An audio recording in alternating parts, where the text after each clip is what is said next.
Welcome! In this video, we will be covering nursing care plans.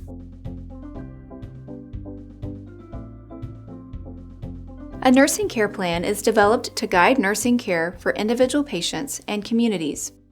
It serves as a model to give individualized care to a patient, or on a larger scale, direct care for a group of individuals. It is not a medical diagnosis or medical plan, but it is a vital part of patient care. Nursing care plans have changed and evolved over the years as nursing practices have advanced. This is based on evidence, science, trends in the population, community health concerns, and other health needs as they arise. The nursing care plan consists of 5 steps that follow the acronym ADD-PI: assessment, diagnosis, planning, intervention, and evaluation.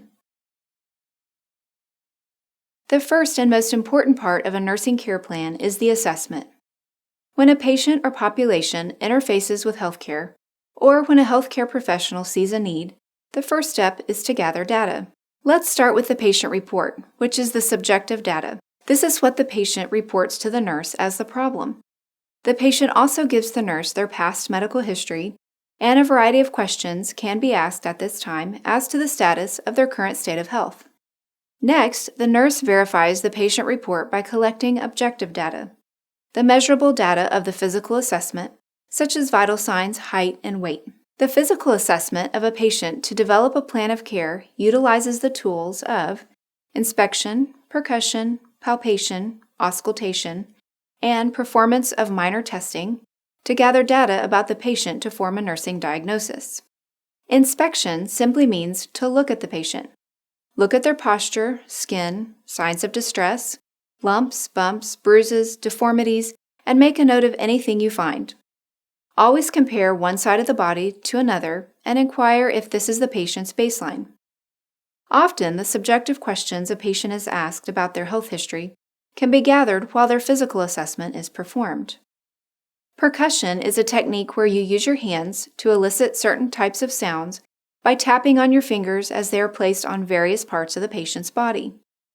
For example, you would expect to percuss dullness over bone or an organ, and tympany over the intestines. If the opposite is found, this may be an abnormal finding. Palpation is touching the patient and pressing in. Light palpation is about an inch, deeper palpation about 1.5 to 2 inches. This can help us feel something abnormal or elicit a pain response from the patient. Auscultation involves using a stethoscope to listen for sounds such as the heartbeat or breathing of the lungs. Some minor testing can also be done, such as using a reflex hammer to test reflexes or observing a patient's gait as they walk across the room. Once all the subjective and objective data have been gathered, a nursing diagnosis can be created based on problems or potential problems you assess. Nursing diagnoses are a way of identifying actual or potential health problems that can be prevented or resolved by independent nursing intervention. The North American Nursing Diagnosis Association, or NANDA, provides nurses with a current list of nursing diagnoses. The next stage in the nursing care plan is the planning stage, where goals and outcomes are formulated. These patient-specific goals provide a course of direction for a personalized plan of care. Goals should be specific, measurable, attainable, realistic, and timely. The fourth step in the nursing care plan is intervention.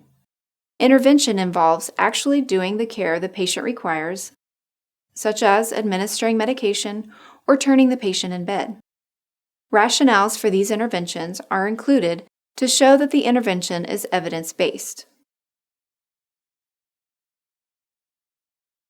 The last step of the nursing care plan is evaluation of the interventions. Based on the patient's response to the interventions, they can continue or be reassessed if not achieving the expected outcome. Nursing diagnoses do not always have to be an actual problem.